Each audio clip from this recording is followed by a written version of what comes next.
In the heart of a small, quiet town in Georgia, where life moved at a slower pace and everyone seemed to know each other, an ordinary day was about to turn extraordinary. The sun hung high in the sky, casting golden rays over the red brick buildings that lined the streets.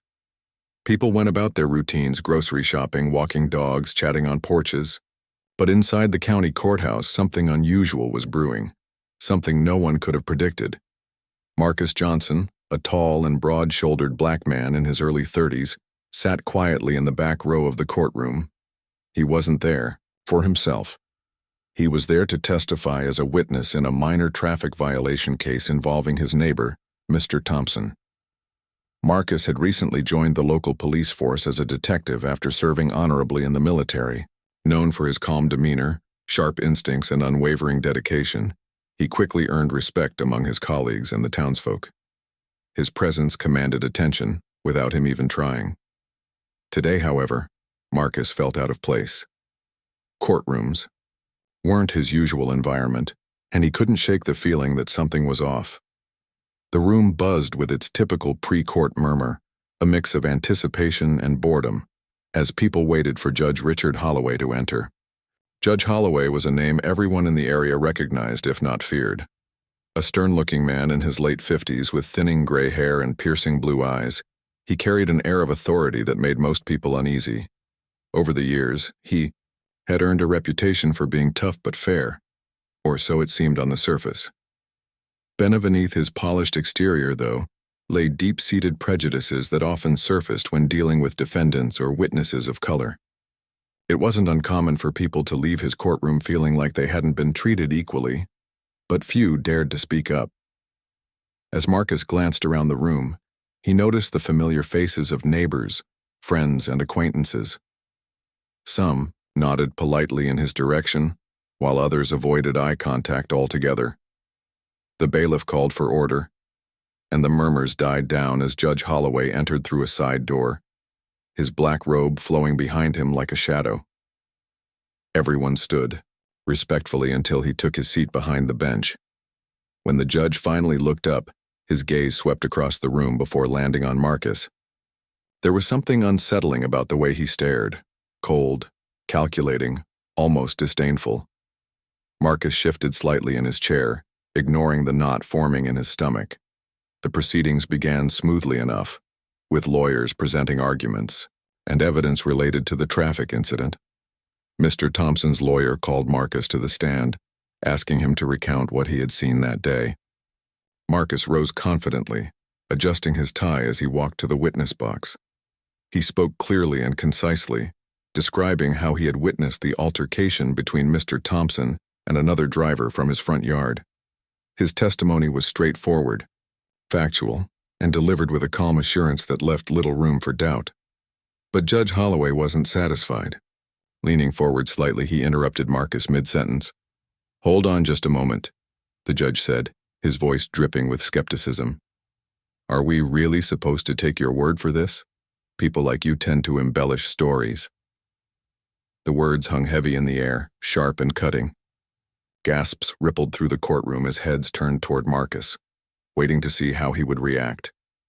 For a brief second, anger flickered in his eyes, but it vanished almost instantly. Instead, Marcus locked eyes with the judge, his expression unreadable. "Your Honor," Marcus replied evenly, choosing his words carefully. "I'm simply stating what I observed. If you'd like clarification, I'd be happy to provide additional details." His tone was respectful yet firm, refusing to rise to the bait. Judge Holloway leaned back in his chair, a smug smile playing on his lips. "We'll see about that," he muttered under his breath, loud enough for those nearby to hear. The tension in the room grew thicker, palpable enough to cut with a knife. Spectators exchanged uneasy glances, unsure whether to believe their ears. Was the judge really insinuating what they thought he was? Despite the insult, Marcus continued answering questions posed by both lawyers, maintaining his composure throughout. Each response was measured and precise, leaving no room for misinterpretation. Yet, every time he spoke, Judge Holloway found new ways to undermine him, questioning his credibility, doubting his memory and making snide remarks about his background. By the time Marcus finished testifying, the atmosphere in the courtroom had shifted dramatically. What started as a routine hearing now felt charged with hostility, as if invisible sparks were flying between the judge and the witness. As Marcus stepped down from the stand and returned to his seat, he couldn't help but notice the looks of sympathy and admiration from some of the spectators.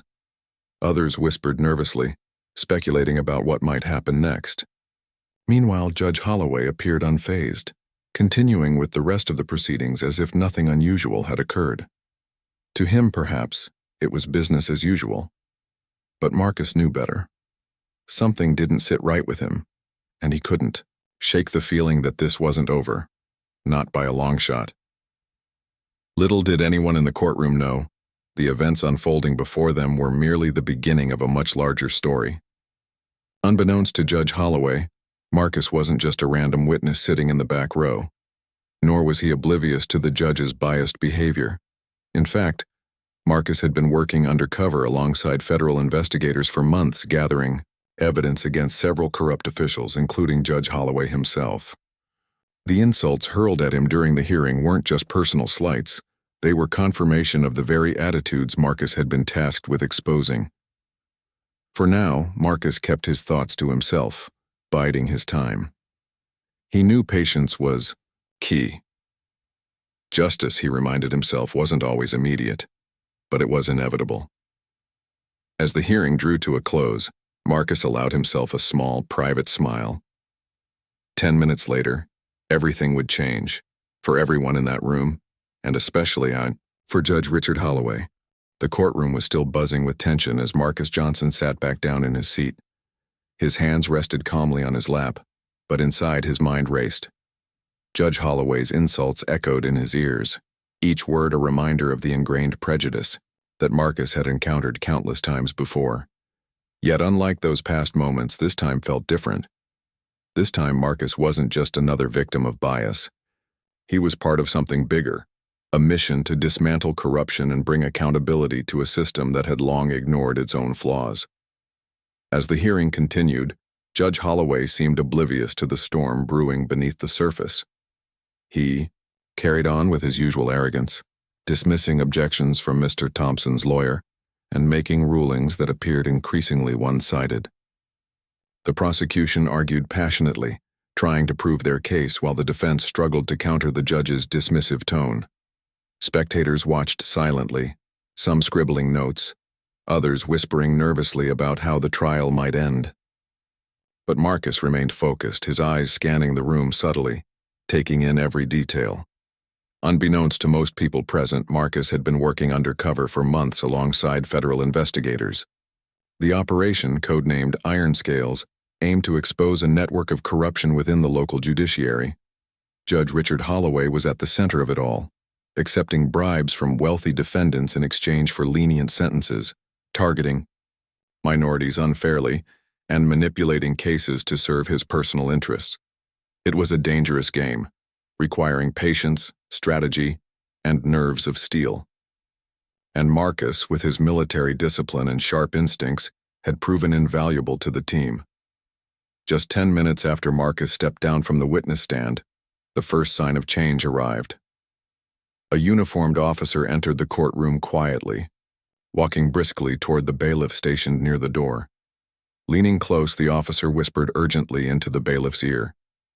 Their conversation lasted only seconds, but it sent ripples through the room. Heads turned curiously as whispers spread like wildfire. "What's happening? Is something wrong?" Even Judge Holloway paused mid-sentence, glancing irritably at the disturbance. Moments later, 2 more officers appeared, flanking Marcus. One of them handed him a folded document, speaking softly so only he could hear. "Detective Johnson, we need to act now. Everything is set." Marcus unfolded the paper quickly, scanning its contents. His expression remained calm, betraying nothing of the adrenaline coursing through his veins. This was it, the moment they had been waiting for. All the evidence gathered over months of painstaking investigation had finally culminated in this single warrant. With a firm nod, Marcus stood up, his movements deliberate and controlled. "Your Honor," Marcus said loudly, stepping forward until he stood directly in front of Judge Holloway's bench. Every eye in the courtroom turned to him, confusion written across faces. What was going on? Why was Detective Johnson interrupting the proceedings? Judge Holloway looked up sharply, his brow furrowing in irritation. "What is the meaning of this interruption?" he demanded, his voice rising above the growing murmur of voices. Without hesitation, Marcus pulled out a pair of handcuffs from his pocket and held them up for everyone to see. "I'm placing you under arrest, Your Honor," he announced, his voice steady and authoritative. Gasps erupted throughout the room as spectators exchanged bewildered glances. Some stood up from their seats, craning their necks to get a better view. Others covered their mouths in shock, unable to process what they were witnessing. For a brief moment, complete silence fell over the courtroom, broken only by the sound of Marcus reading aloud from the warrant. "This warrant has been issued based on evidence of corruption, bribery, and obstruction of justice," Marcus continued, holding the document high enough for the crowd to see. "You are charged with accepting bribes in exchange for favorable rulings, targeting minority defendants unfairly, and abusing your position of power. These charges come from months of investigation conducted by my department and federal authorities." Judge Holloway's face flushed crimson with rage. His eyes widened in disbelief as he sputtered, "This is preposterous! An outrage! Who do you think you are?" Rising halfway from his chair, he pointed an accusatory finger at Marcus. "Do you have any idea who I am? You can't just waltz in here and accuse me of such nonsense." Marcus didn't flinch. Standing tall, he met the judge's furious gaze, without blinking. "Sir, I know exactly who you are and what you've done. This isn't personal. It's about justice." He gestured to the officers standing nearby. "Please step down from the bench. Resisting will only make things worse." For a few seconds, it seemed like Judge Holloway might refuse. His chest heaved with anger as he gripped the edge of the bench tightly, his knuckles turning white. But reality began to sink in as the officers moved closer, their presence undeniable. Reluctantly, he stepped down, muttering curses under his breath. As the handcuffs clicked shut around his wrists, the once authoritative figure transformed into a defeated man. The contrast was striking, his black robe trailing behind him like a fallen king's cape as he was led away from the bench. The courtroom erupted into chaos. People shouted questions, clapped, or simply stared in stunned silence.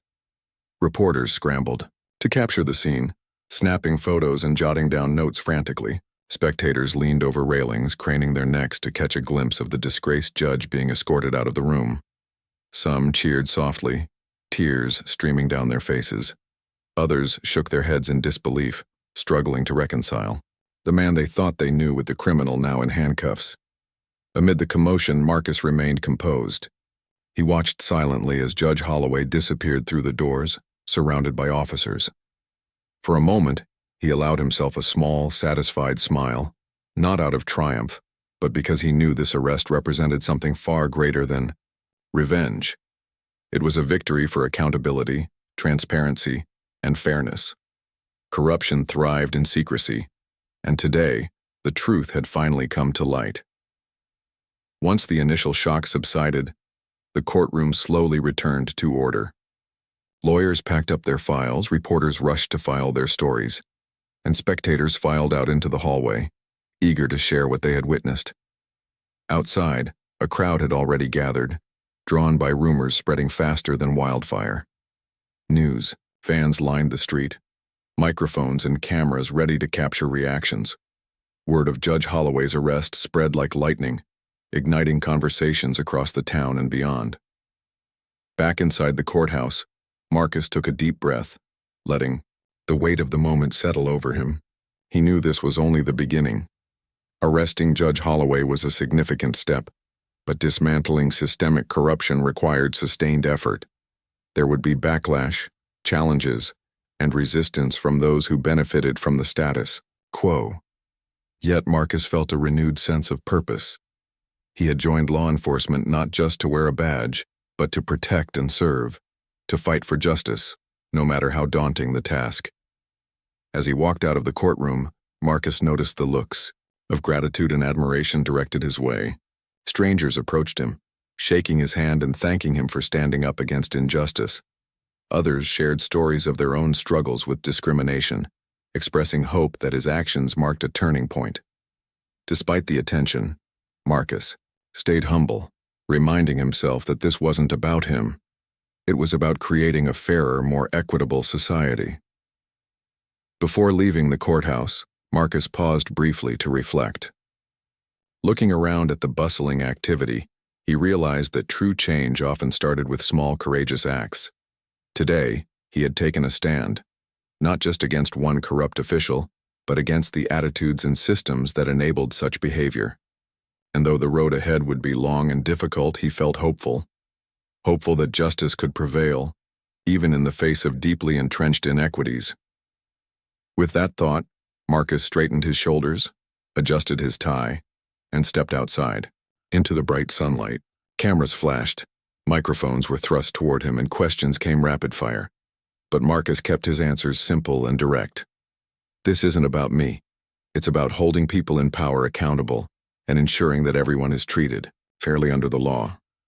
Then, with a nod, he walked away, ready to continue the work that lay ahead.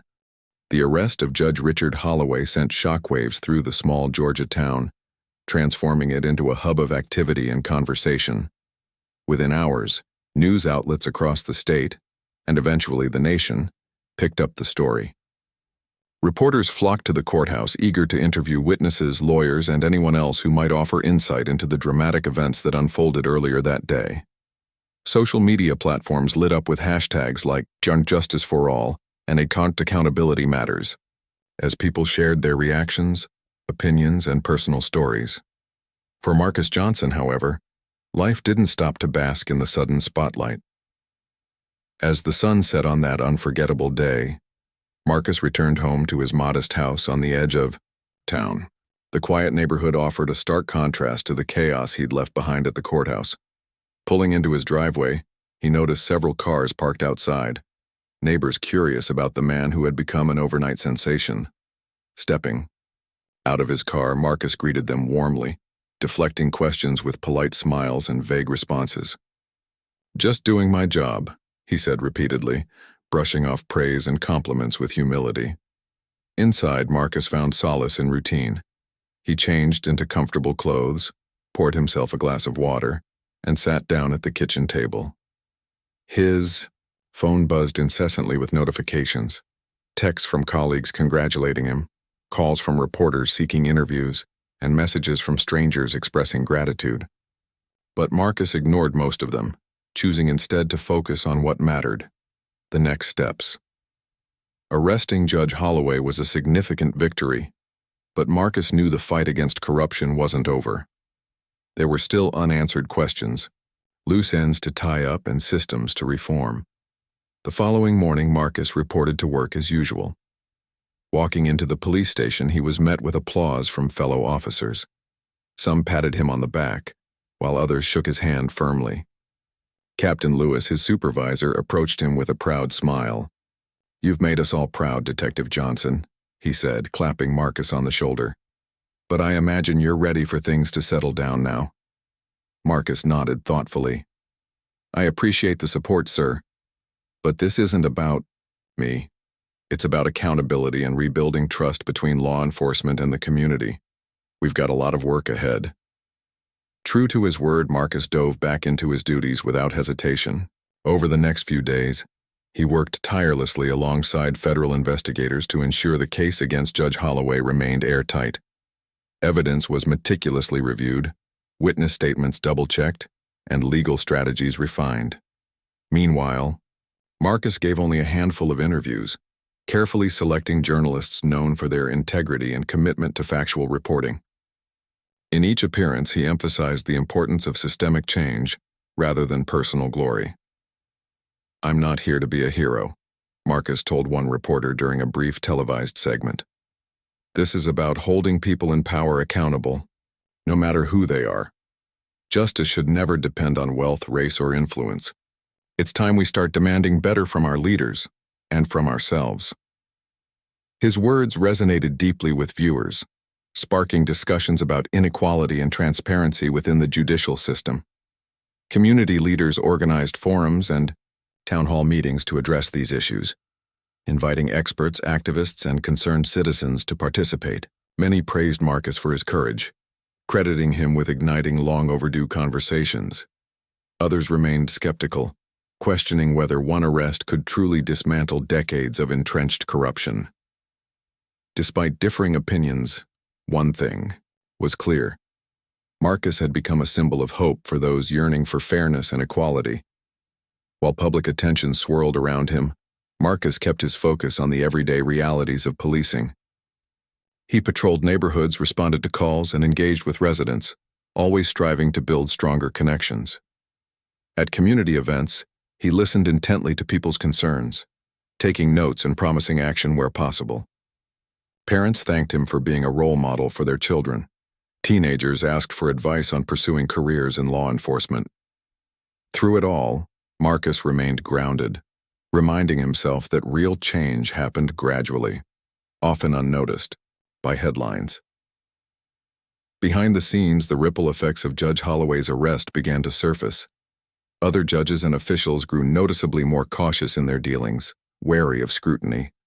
Some voluntarily submitted to ethics reviews, while others implemented reforms aimed at increasing transparency. Local government bodies passed resolutions calling for independent oversight committees to monitor judicial conduct. Even defense attorneys reported subtle shifts in courtroom dynamics, noting that prosecutors seemed less aggressive and judges more impartial. For Marcus, these changes validated the risks he and his team had taken. Yet he also recognized the fragility of progress. Corruption thrived in shadows, and vigilance was essential to prevent its resurgence.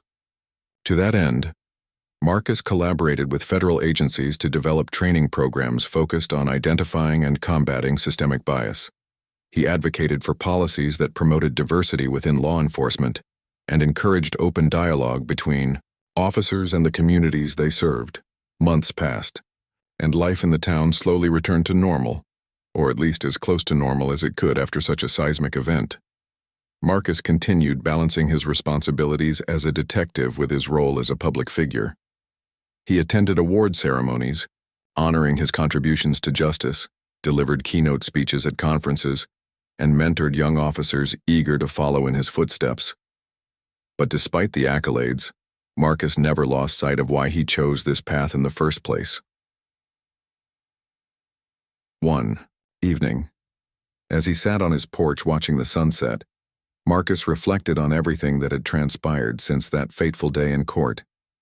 He thought about the countless hours spent gathering evidence, the sleepless nights spent strategizing, and the moments of doubt when success seemed uncertain. Most of all, he thought about the people whose lives had been impacted, not just by Judge Holloway's actions, but by the broader injustices he represented. Marcus realized that the true measure of his efforts lay not in headlines or awards, but in the tangible improvements people experienced daily. As autumn leaves drifted lazily to the ground, Marcus felt a renewed sense of purpose. He understood that dismantling systemic corruption required patience, persistence, and collective effort. No single person could achieve it alone, but together, meaningful change was possible. With that realization came a deep-seated hope, a belief that justice, though imperfect, could evolve into something fairer and more inclusive. The road ahead wouldn't be easy. Resistance would come from unexpected places, and setbacks were inevitable. But Marcus was ready. Armed with determination, integrity, and an unwavering commitment to fairness, he prepared to face whatever challenges lay ahead. And as he rose from his chair, stretching before heading inside, he reminded himself of the simple truth that guided him every day. Justice wasn't just a destination, it was a journey worth fighting for. Months had passed since Judge Richard Holloway's dramatic arrest, and the small Georgia town continued to grapple with its aftermath. The initial shock had given way to a deeper reckoning, as residents and officials alike confronted uncomfortable truths about their community. Conversations once whispered in private now spilled into public forums. where people debated how to address systemic issues within the judicial system. For Marcus Johnson, the man at the center of it all, life remained a delicate balancing act between his role as a detective and his newfound status as a symbol of accountability. The trial against Judge Holloway finally began on a crisp winter morning, drawing national attention. Reporters from major news outlets set up camp outside the courthouse, eager to document every twist and turn of the proceedings. Inside, the courtroom was packed with spectators, some hoping for justice, others skeptical that the case would lead to meaningful change. Marcus sat quietly in the back row, dressed in plain clothes rather than his uniform. He preferred to blend in, avoiding the spotlight even though everyone knew he was there. As the prosecution presented its case, evidence mounted against Holloway. Documents revealed a pattern of bribery, showing payments funneled through shell companies to secure favorable rulings. Audio recordings captured phone calls between the judge and wealthy defendants, discussing terms and conditions in chilling detail. Witnesses testified about cases they believed had been manipulated, sharing stories of unfair sentences handed down to minorities while white defendants walked free. Each piece of evidence painted a damning picture of corruption, confirming suspicions many had harbored for years. Judge Holloway's defense team fought fiercely, attempting to discredit witnesses and challenge the authenticity of the evidence. They argued that the investigation itself was flawed, accusing federal authorities of targeting Holloway unfairly. But their efforts fell flat in the face of overwhelming proof. Even Holloway's own arrogance worked against him. During cross-examination, he frequently contradicted himself or lashed out angrily at prosecutors, further damaging his credibility. Throughout the trial, Marcus watched silently, his expression unreadable. He recognized faces in the crowd, people who had suffered under Holloway's biased rulings, families torn apart by unjust decisions, and colleagues who had risked their careers to assist in the investigation. Their presence reminded him why this moment mattered so much, not just for them but for future generations. When closing arguments arrived, the courtroom buzzed with anticipation. The prosecutor delivered a passionate speech, urging the jury to see beyond individual guilt and recognize the broader implications of their verdict.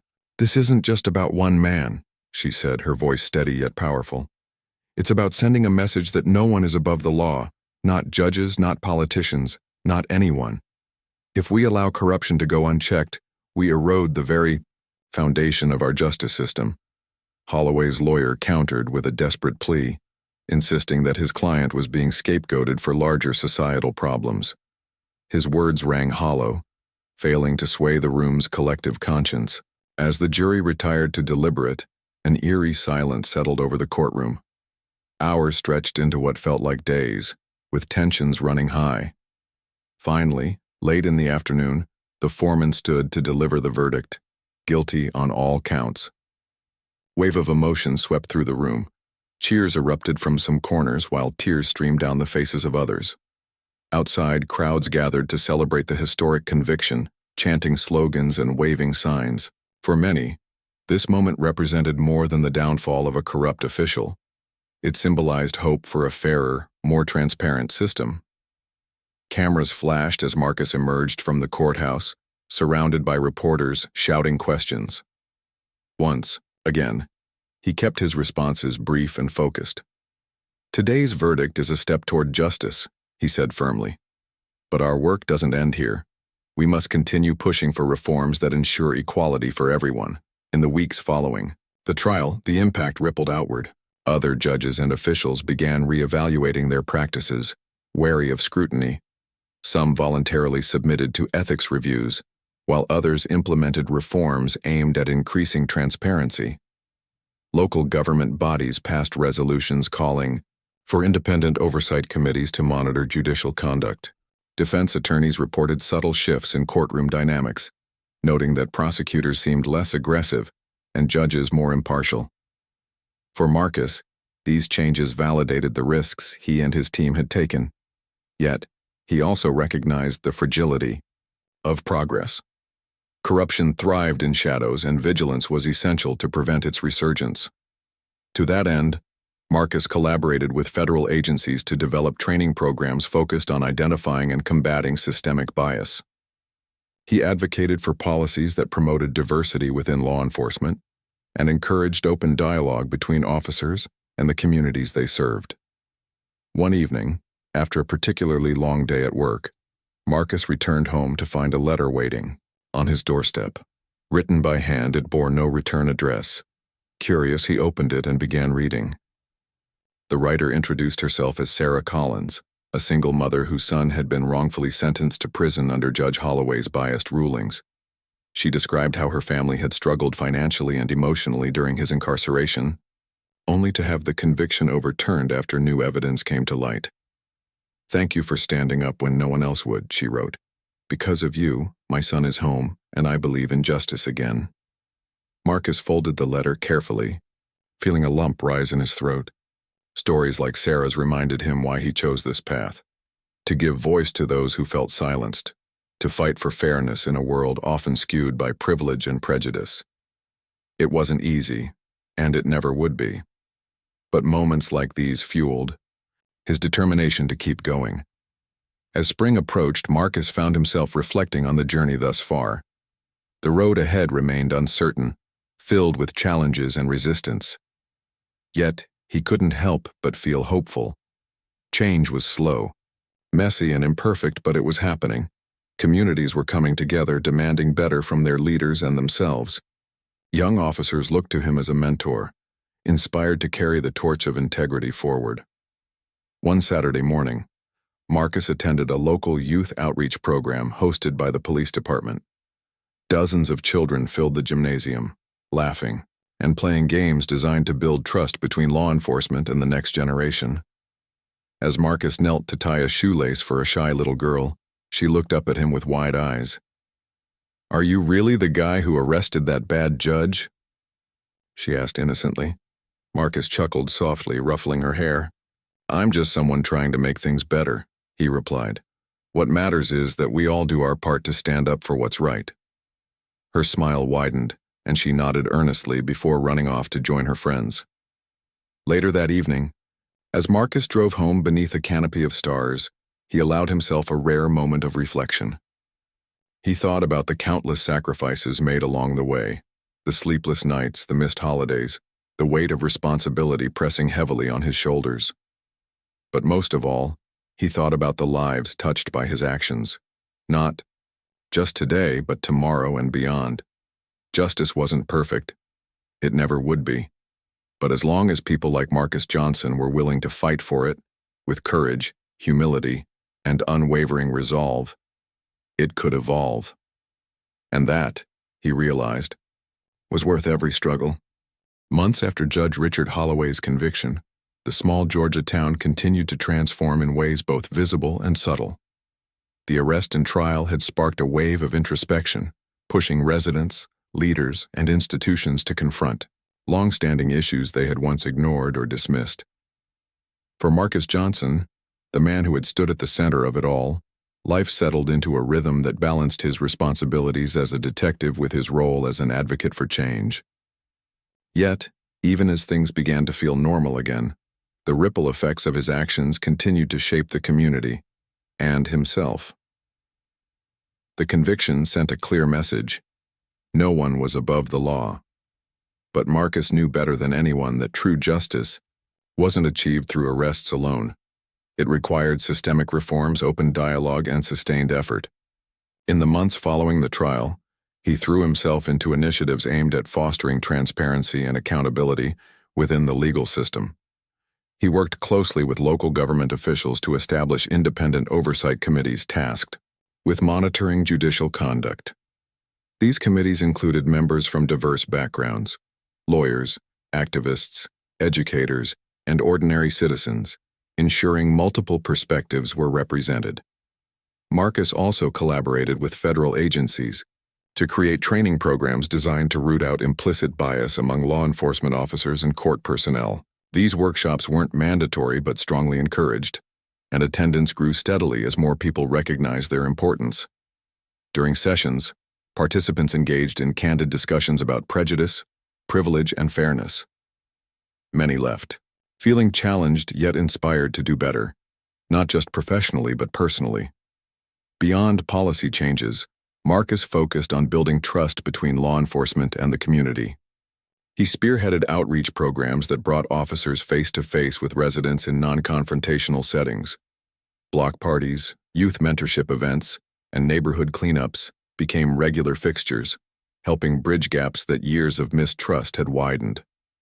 Parents thanked him for being a positive role model for their children. Teenagers asked questions about what it took to become a police officer. Each interaction reminded Marcus why he chose this path: to serve, protect, and inspire. Despite these efforts, resistance lingered. Some judges and officials pushed back against reforms, arguing they were unnecessary or overly intrusive. A few even accused Marcus of overstepping his bounds, claiming he was using his newfound fame to impose personal agendas. Critics questioned whether one man could truly dismantle decades of entrenched corruption. To them, Marcus offered a simple response. Change doesn't happen overnight, and it doesn't come from one person. It comes from all of us working together. His humility disarmed many critics, while others remained unconvinced. But Marcus didn't let skepticism deter him. He understood that progress often came in fits and starts, marked by setbacks as much as victories. What mattered was persistence, the willingness to keep showing up day after day even when the odds seemed insurmountable. One spring afternoon, Marcus received an invitation to speak at a national conference on criminal justice reform.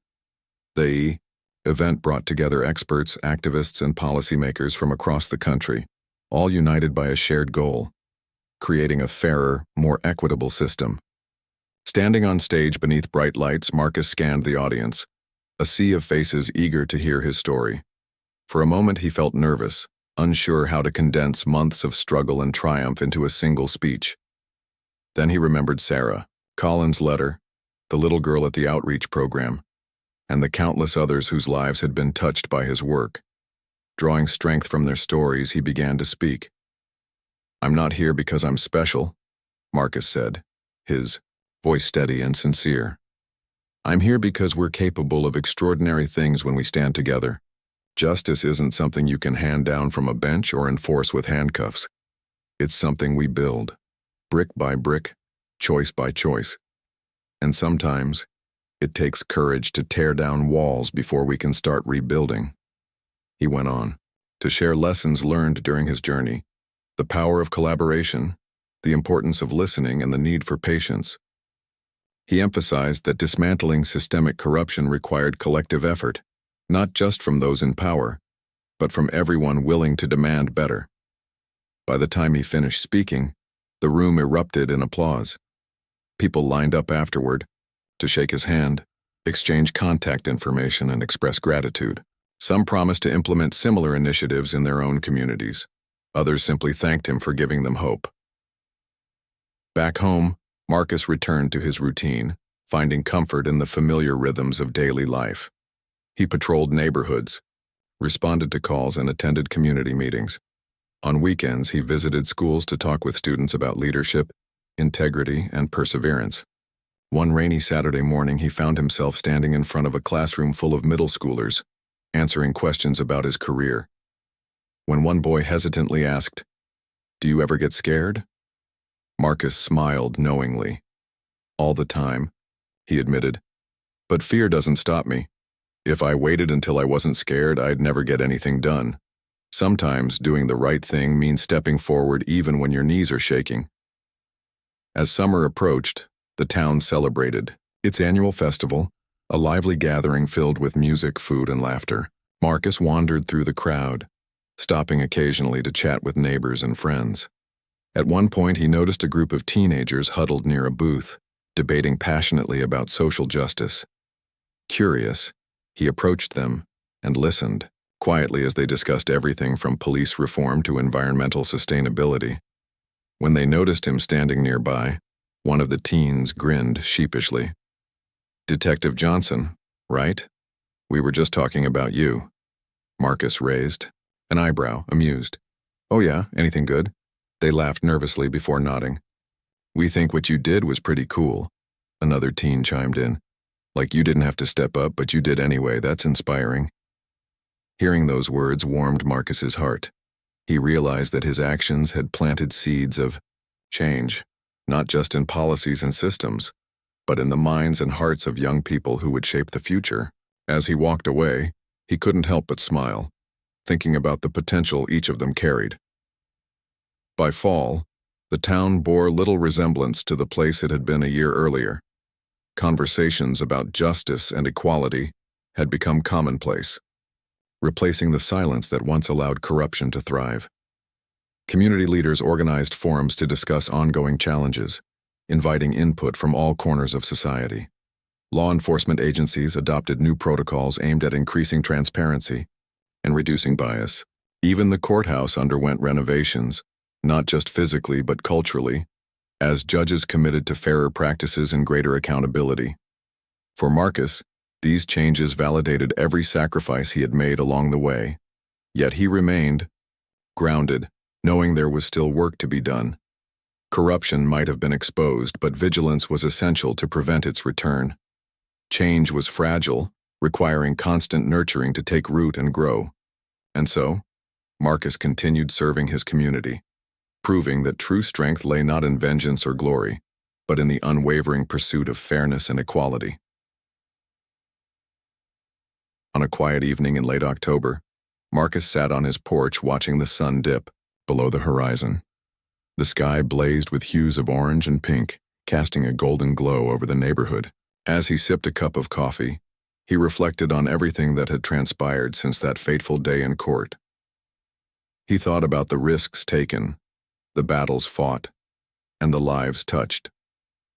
Most of all, he thought about the road ahead, a journey fraught with challenges but illuminated by hope. Justice wasn't perfect, Marcus reminded himself. It never would be.